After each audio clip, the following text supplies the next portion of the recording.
ឃើ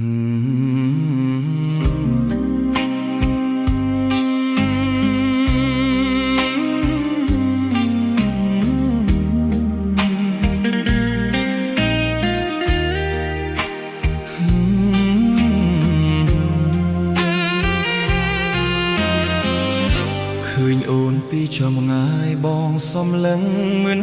ដាក់ភ្នែកសម្រស់អូនប្លែកជាងគេក្នុងលោកាផ្ទៃមុខស្រស់ថ្លាស្រស់ដូចបូផាតែអ្វីដែលតាក់ភ្នែកបងគឺថ្ពាល់អូន